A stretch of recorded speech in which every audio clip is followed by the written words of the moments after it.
Pemirsa, kedatangan dua pimpinan DPR Setia Novanto dan Fadlizon ke kampanye Donald Trump berbuntut panjang dan terdapat wacana penjatuhan etik oleh Mahkamah Kehormatan Dewan. Dan untuk informasi selengkapnya terkait hal ini kita terhubung dengan reporter Faizin Adi dan juga juru kamera Eka Pamungkas langsung dari gedung DPR MPR Jakarta. Ya, Faizin, sejauh mana kemungkinan dugaan pelanggaran kode etik pimpinan DPR tersebut? Ya, Ira Syarif, tadi kami sempat mewawancarai dengan salah satu anggota Mahkamah Kehormatan Dewan, yakni Syarifuddin Suding.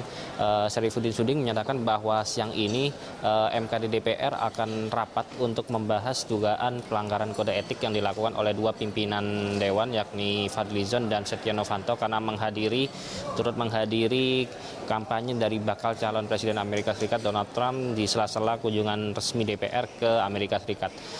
Menurut Syarifuddin Suding, MKD DPR bisa dengan atau tanpa laporan dari masyarakat untuk memproses dugaan pelanggaran kode etik. Artinya meskipun belum ada laporan atau pengaduan kepada MKD bisa berinisiatif memprosesnya karena isu ini sudah mulai menghangat sejak beberapa hari terakhir.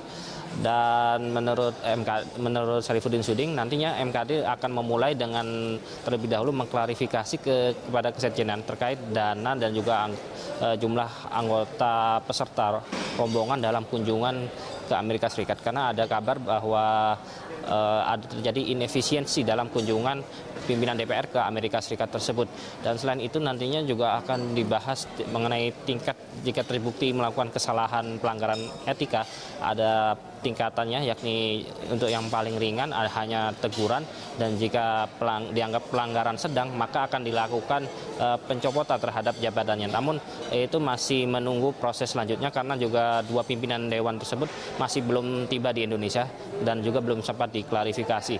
Dan terkait kemungkinan pencopotan terhadap dua pimpinan DPR tersebut, Syarifuddin Suding meminta agar tidak dihubung-hubungkan dengan isu perombakan alat atau pimpinan DPR yang saat ini sedang dihembuskan seiring dengan bergabungnya Partai Amanat Nasional Partai Amanat Nasional kepada pemerintah.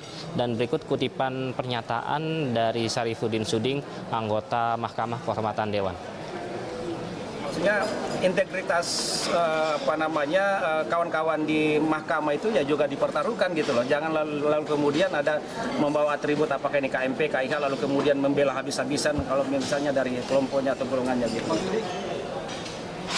Ya, Ira, dan memang kecaman tidak hanya datang dari luar DPR. Tadi kami juga sempat mewawancarai salah seorang anggota DPR dari Partai Gerindra, yakni Desmond J. Mahesa, yang juga rekan satu partai dengan Fadlizon.